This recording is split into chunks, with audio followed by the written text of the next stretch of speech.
Hello, Joy Olson here of BlockBuster Fundraising, and as a part of our summer learning series, I thought we'd have some fun this week, and the fun is in the form of a quiz, a pop quiz. Not really, but it's called 20 Questions, the Donor Communications Quiz. And it was put together by Tom Ahern. Now, if you don't know who Tom Ahern is, this is going to be a wonderful introduction because he's one of the best donor communicators in the nonprofit world today and has written 4 books. He's a plethora of the best information on donor communications.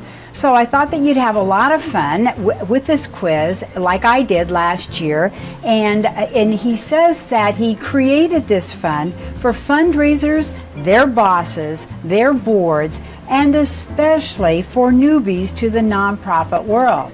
Welcome.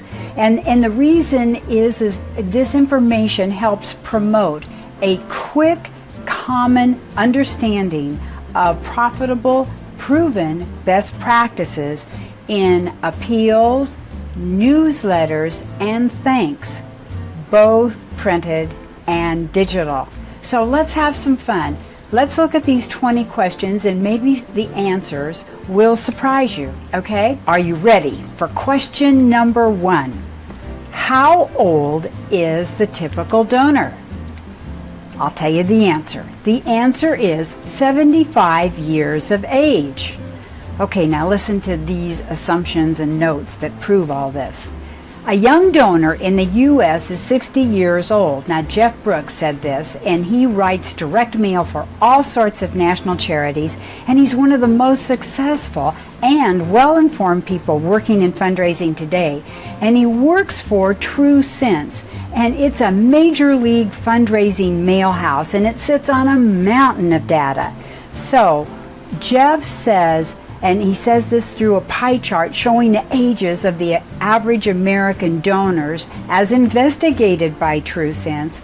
It comes out this way no matter who does the research, and he says, I've seen it many times through the years. Donors age 65 and older comprise by far the largest piece of the American charity pie. Those under 35, the smallest. So what you need to know is that the young will likely always be the smallest slice of the pie for obvious economic reasons. But Jeff says that he's observed this behavior. Listen to this. At age 55, people start to become reliably charitable. They're starting to have some extra money, their kids are through college, the house will be paid for soon, and there is a bit of surplus household income. So they start to give to charity. Good news. And their giving ramps up until age 65, and there are plateaus. It continues from then on until something intervenes, like illness or death.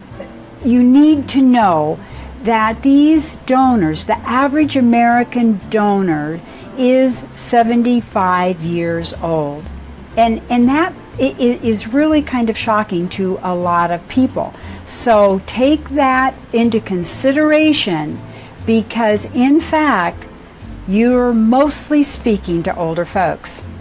And there are consequences. You must respect them. Around 2012, a graphics artist trade group in the United States issued this advisory. For eyes over 60, use 14-point type for body copy. Lest you forget, a good customer service experience is the chief reason why donors stick with you. So for eyes of a certain age, 14-point type will be good customer service experience, while 12-point will not. So now you know. Okay? All right. Next question, question number 2. Since your older donors are so important, question 2, are your younger donors important to your charity's future? You're going to be surprised by this answer. The answer is no. And the notes and assumptions here are, as the saying now goes, How do you raise money from a millennial? You wait until they turn 45. So there are plenty of younger donors, but unless you're really a brand name charity willing to invest a lot of money into reaching them, you're not going to acquire younger donors in bulk through anything really but face-to-face fundraising. And that occurs on the street, not in the mailbox, not online. So you really need to realize this, that 20 and 30 somethings are really not going to be big donors right now. Sometime in the future, but certainly not now. There is a group in Australia that really works face-to-face with younger people, and they're in the streets, and they have contests, and their tactics have become widespread, and some people say intrusive on certain London streets, because they call it chugging, or short for charity mugging. Have you heard that? Chugging, short for charity mugging. So the important thing here is that these gifts that were obtained through face-to-face now amount to 1/3 of Australia's annual charitable haul, as they put it. And that's little more than a decade after this chugging tactic arrived on its shores, and they signed up hundreds of thousands of new donors every year. And yet, even in Australia, where face-to-face fundraising is huge, older donors rule the roost.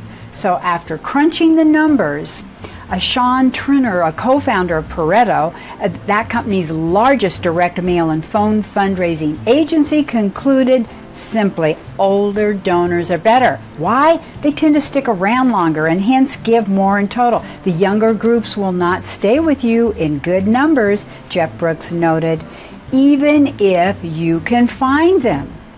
But the almost old are promising.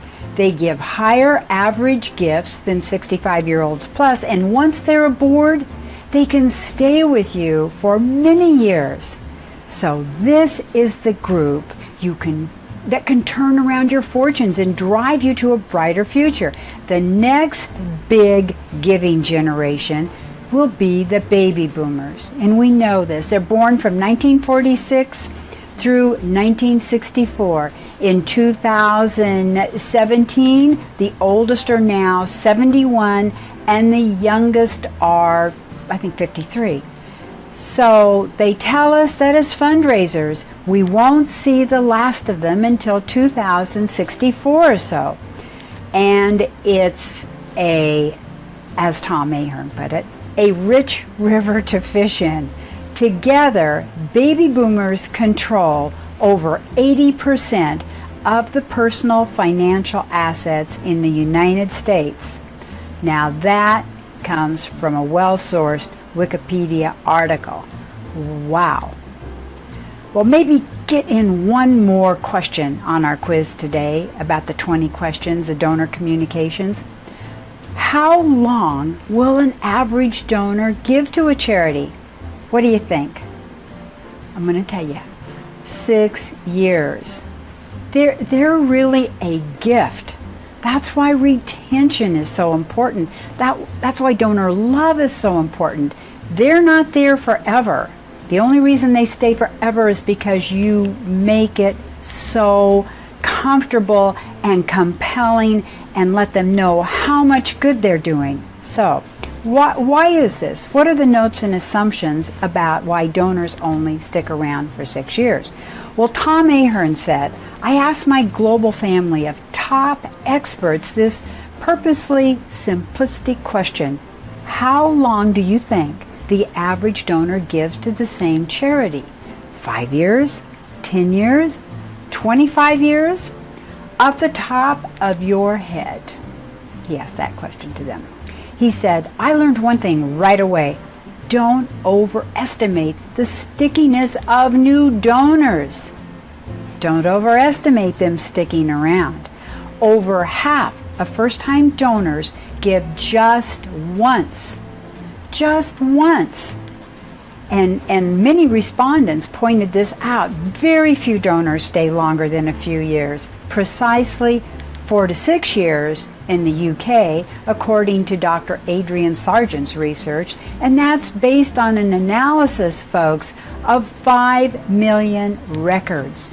It's an amalgam of all forms of giving, so it lumps together very different types of giving, but as a number, it's nice, and it's getting lower each year, which means a program for regularly acquiring new donors remains vital to your nonprofit's financial health.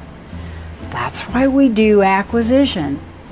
But you know, the important thing is to have a plan for those new donors. You absolutely want to keep them once you've worked so hard to get them and get them interested in your nonprofit.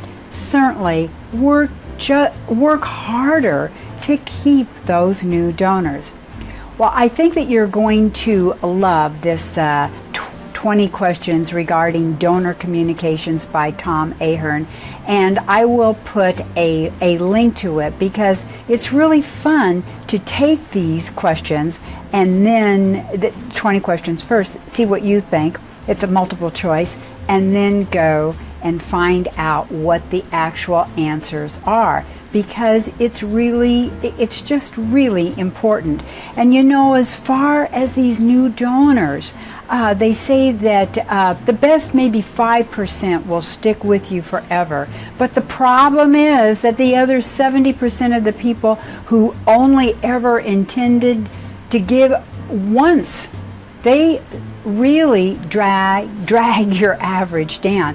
I'm sure you've heard of Roger Craver at the Agitator, and he's considered a direct mail champion. He estimated that donors stick around about 4 to 5 years, and single donors who only ever give one gift certainly way down that average. So don't work so hard at acquisition without a follow-up plan. Make your follow-up plan to keep your new donors compelling, exciting, inspirational, passionate, from the heart. All right.